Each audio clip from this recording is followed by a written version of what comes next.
Abra sua Bíblia em Mateus. Glória a Deus. Evangelho de Jesus Cristo, segundo escreveu o evangelista Mateus, capítulo de número 25. Glória a Jesus. Aleluia. Esta mensagem tem permeado o meu coração todo esse dia de hoje.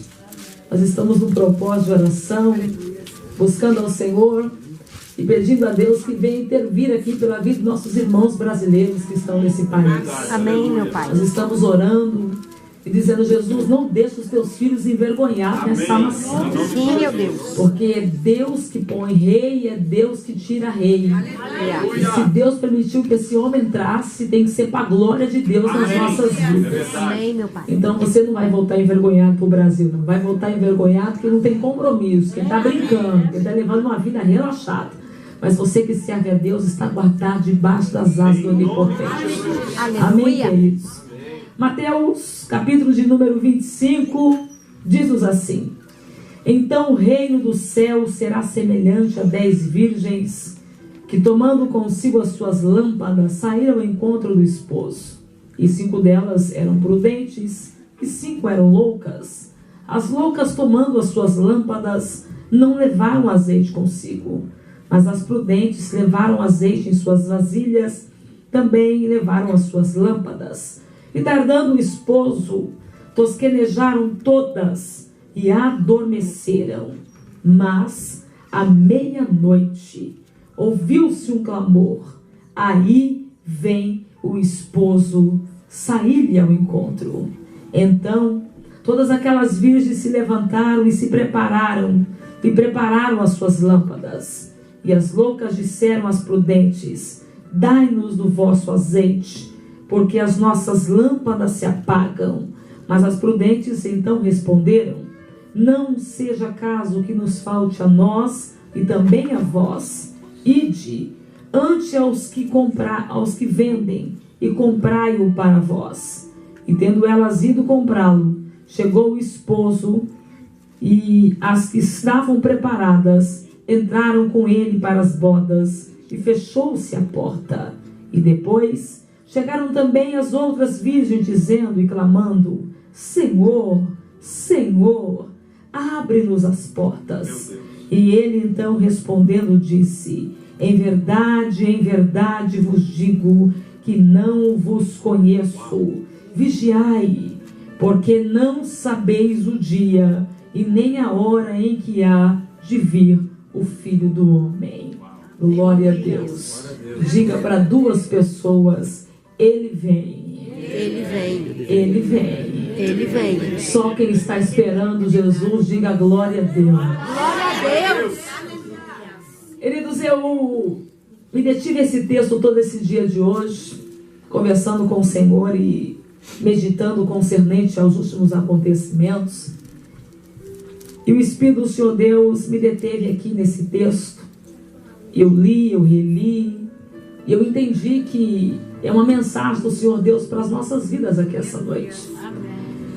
É interessante falar que o Evangelho é dividido em 4 registros.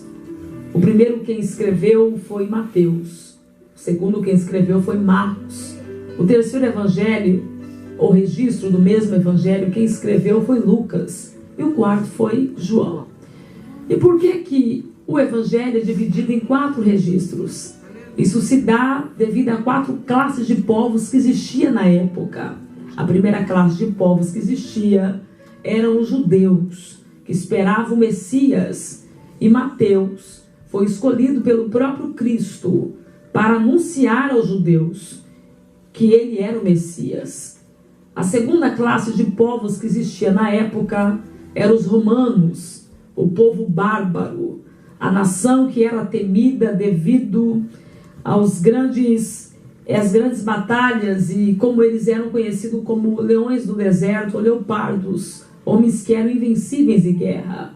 E quem foi escolhido para escrever o evangelho a eles foi Marcos. Marcos não viu Jesus. Marcos foi ganho pelo apóstolo Pedro, só que ele foi designado pelo próprio Cristo para escrever para os romanos, apresentando a Jesus não como um soldado, mas como um general de guerra. Aleluia. Como aquele que quando desce na peleja, desce para garantir a vitória. Aleluia. Diferente de Mateus e de Marcos, é o nosso querido irmão evangelista Lucas, que escreveu para a terceira classe de povos que existia na época, a saber, os nossos irmãos que ainda eram considerados gentios. Eles não tinham valor para os judeus. Os gentios eram o povo que era considerado negado. Ninguém olhava para os gentios. Ninguém dava valor para os gentios. Os gentios não tinham parte ativa nos cultos e nem podiam chegar perto do santuário ou do templo. Mas Jesus escolheu Lucas. Lucas também não viu Jesus. Lucas foi ganho pelo apóstolo Paulo nas viagens missionárias e ele ficou perplexo porque ele é doutor em medicina e ele fica impressionado que quando ele chega para diagnosticar a enfermidade, não dava tempo, porque quando ele pensava em medir a pressão ou ver o que a pessoa estava sentindo, logo Paulo dizia: em nome de Jesus, ser curado, ser liberto, seja abençoado pelo poder do nome de Jesus. E ele então se entrega ao Evangelho e é designado pelo próprio Cristo para escrever o terceiro Evangelho, a saber, para os bárbaros. E é impressionante que ele apresenta Jesus não como médico do corpo, mas como médico da alma, como aquele que vai além da medicina. É lindo falar que o Evangelho é dividido em 4 registros. O quarto, quem escreveu, foi exatamente João. Eu sou apaixonado por esse quarto Evangelho, porque ele não destaca os milagres de Jesus. Se você observar, ele não destaca os feitos de Jesus. Quando João escreve, ele não vai escrever nem para judeu, nem para bárbaro e nem para grego. Ele não vai escrever para romano, mas ele vai falar com a igreja de Jesus. E ele começa dizendo que o verbo se fez carne e habitou entre nós. E nós vimos a sua glória como unigênito do Pai. Quando ele fala verbo, ele está destacando a palavra. Ele está dizendo que a igreja viva, ela tem base.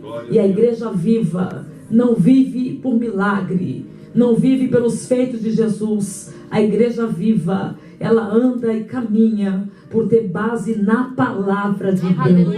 A palavra de Deus é a maior profecia. A palavra de Deus é que sustenta o homem. A palavra de Deus é que nos dá estrutura. É a palavra de Deus que nos faz como a palmeira. Vem vento, vem tempestade. Ela até se encurva, mas ela não se quebra. Passa o vento e passa a tempestade. Quem está edificado na palavra, ele permanece firme. Quantos amam a palavra de Deus aqui essa noite? O texto que lemos, exatamente quem escreve é Mateus. É um dos registros mais eletrizantes, porque destaca uma das grandes obras de Jesus, não nos seus feitos, mas nos seus ensinamentos. Nós estamos falando de Mateus. Você sabe que Mateus tinha 2 tipos de cidadania. Mateus, ele era judeu de nascimento, mas ele também se tornou um romano, porque trabalhava como colhedor de impostos. E com isso ele tinha regalias. Com isso ele podia entrar e sair de Roma. Só que essa regalia tinha um grande preço. Os seus compatriotas o odiavam. Considerava que ele tinha vendido a alma para Roma. Então cuspiam no chão quando ele passava, ridicularizava ele, em palavras humilhava ele, e Jesus o escolheu.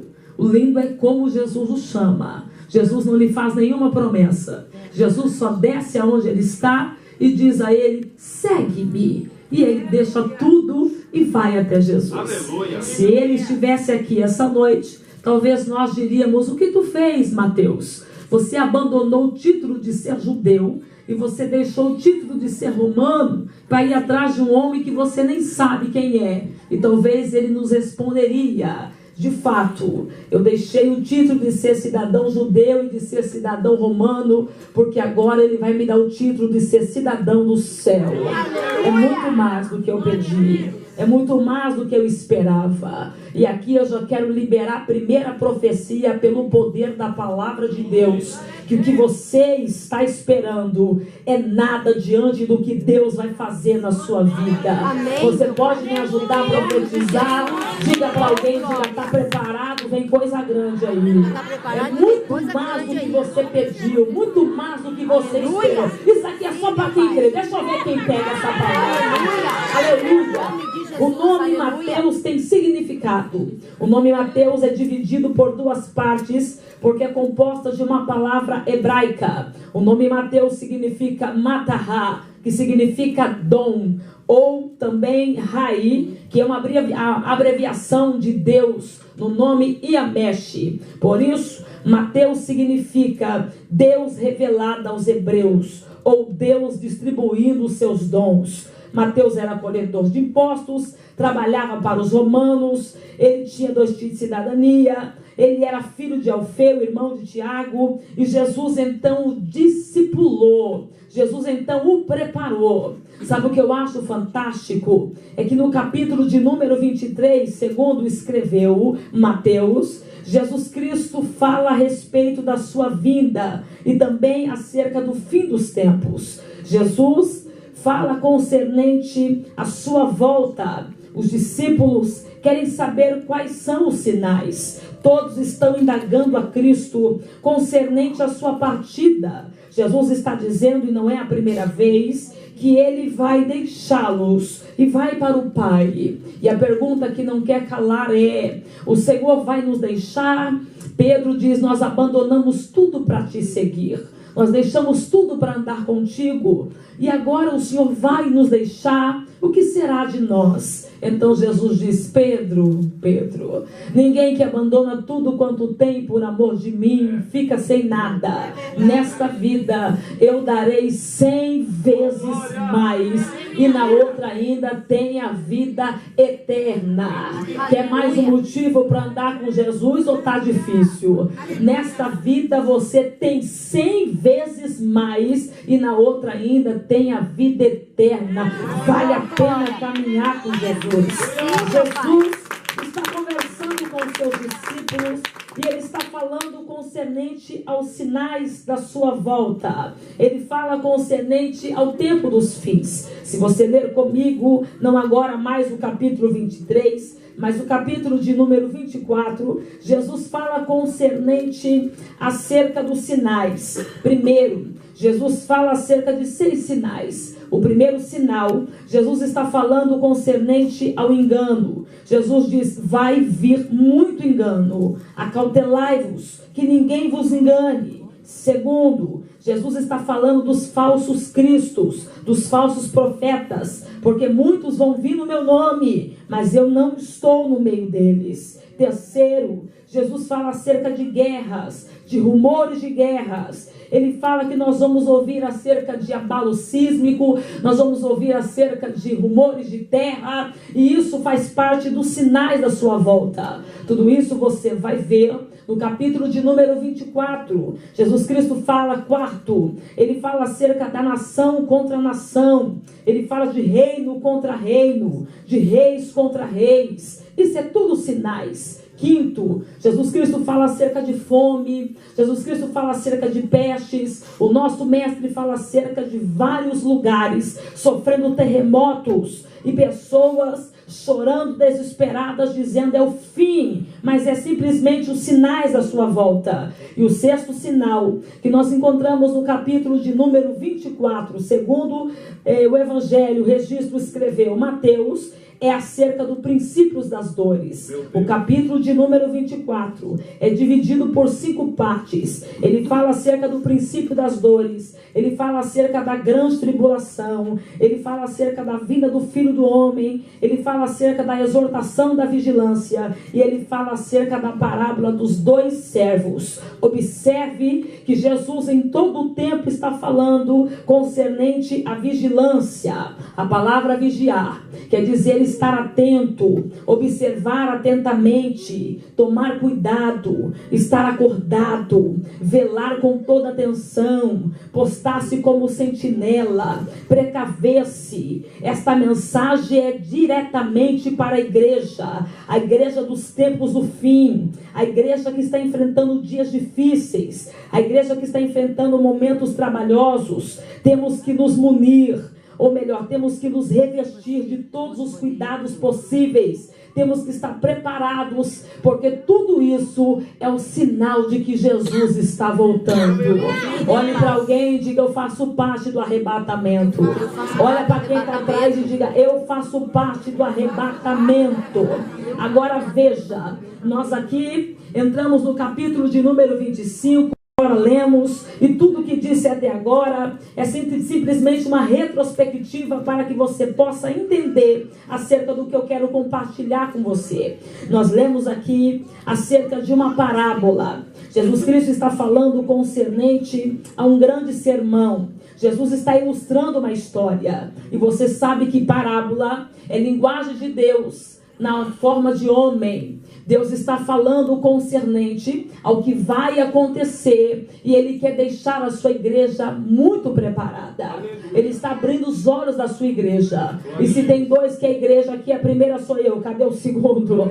Nós estamos falando de 3 classes de povos. Nós estamos falando judeus, todos os descendentes de Abraão, Isaac e Jacó, foram chamados como hebreus, como israelitas. Segundo, nós estamos falando dos gentios. Gentios são todos os não judeus, são todos os que foram chamados gregos, os estrangeiros que se converteram a Jesus. Nós estamos falando com a igreja. O capítulo de número 25, Jesus está falando não só com judeus, não só com gentios convertidos, mas Jesus está falando com a igreja que está aguardando a sua volta, a igreja que espera o dia em que o céu se abrirá e a trombeta tocará. E como disse o apóstolo Paulo, os mortos ressuscitarão primeiro. Esses dias eu achei engraçado quando alguém disse assim para um amigo: você no arrebatamento vai primeiro. E o amigo não entendeu, porque um é pentecostal, outro é neopentecostal. E o pentecostal disse para o amigo: quando chegar o arrebatamento, amigo, fica tranquilo que você vai primeiro. E ele disse: eu vou mesmo. E eu disse: por que você disse que ele vai primeiro? Porque ele disse: os mortos ressuscitarão primeiro, e depois nós, os que estivermos vivos. Tem crente vivo aqui essa noite? Cadê? E nós, os que estivermos vivos, seremos transformados em um corpo de glória, e nos encontraremos com eles nos ares, e entraremos para as bodas do Cordeiro. Eu almejo esse dia. Por isso o cântico dos nossos lábios como igreja tem que ser: Maranata, ora vem Senhor Jesus. Pega na mão de alguém e diga: se prepara, Jesus está voltando, crente. Chega de ficar em cima do muro, assuma compromisso, Jesus está voltando. Então, esta parábola destaca concernente a 3 dispensações. Vejamos a parábola. O reino dos céus é semelhante, quer dizer comparado, a 10 virgens. Quem são essas virgens? São os judeus, são os gentios, convertidos agora a Jesus, que forma a igreja. Jesus Cristo então compara e diz que 5 eram loucas e 5 eram prudentes. Por que loucas? Porque a palavra louca quer dizer os desvairados, os desequilibrados, os descompromissados, os sem posicionamentos, os que vão para a igreja, mas levam uma vida desvairada, desequilibrada, não tem compromisso, é uma pessoa sem posicionamento. Os que levam uma vida sem regras, sem compromisso, os que aceitam tudo, os que agem como tolos, os que aceitam atitudes loucas. Eu descubro acerca de 3 características de uma pessoa louca. Primeiro, os loucos não têm compromisso. Quando você vê uma pessoa sem compromisso, ele está na igreja, mas ele não é igreja. Ele está na igreja, mas ele não sabe o que é ser a igreja. Tem muita gente que está na igreja e o diabo passa rasteira nele. E eu vou falar porque eu escuto e vejo muitas pessoas que me procuram, fazendo perguntas. Ô missionária, eu estava na igreja, eu tocava na igreja, eu canto na igreja, eu estava no meio das coisas da igreja, eu vivia dentro da igreja. É sábado, é domingo, é terça, é quinta, todas as convocações que tem na igreja. Eu estou na igreja, não basta estar na igreja, você tem que ser a igreja. O diabo não te conhece pela bateção de carteirinha. O diabo não tem medo de mim, de você, porque nós estamos dentro da igreja. Quando o diabo olha para mim, para você, ele nos vê pessoas compromissadas com a igreja. E quem tem compromisso é diferente. Quem tem compromisso não vive de picuinha, de fofoca. Quem tem compromisso não vive falando da vida dos outros. Quem tem compromisso não fica preocupado com o que deu errado, porque ele sabe que Deus está no controle. Pega na mão de alguém e diga: tem que ter compromisso.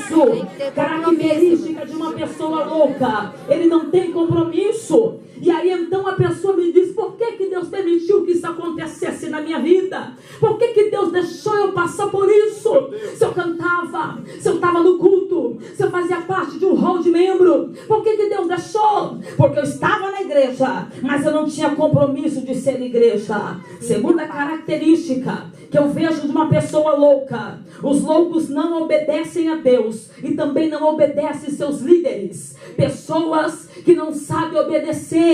Quem não senta para aprender nunca vai levantar para falar. Quem não senta para poder ser discipulado nunca vai poder levantar para ensinar. E o que é que está acontecendo hoje? As pessoas não querem prestar obediência. E tem gente que fala: eu obedeço a Deus. Hipócrita. Se você não obedece o homem que Deus colocou como líder, que você vê, muito menos você vai obedecer a Deus que você não vê. Nós precisamos entender que o vocabulário da humanidade é ABCD, mas o de Deus é tudo o contrário, é obedecer.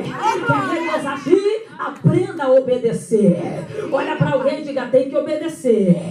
Quem é crente em Jesus tem que obedecer. Pessoas que não obedecem à sua liderança. Querido, nós estamos enfrentando dias trabalhosos. Pessoas que estão vivendo loucamente. E aí então acontece uma desgraça, uma catástrofe, uma situação drástica. E aí a pessoa vem culpar Deus, dizer: mas eu estava na igreja, mas não tinha compromisso com a igreja. Era louco porque não obedecia a sua liderança, não obedecia a Deus. Então não dá para culpar a Deus, porque como eu disse, não basta eu estar na igreja, eu preciso ser igreja. A terceira característica: os loucos só cometem loucura e não percebem que são loucos. Observe a atitude de uma pessoa louca: ele coloca os pés pelas mãos, ele age como uma pessoa maluca.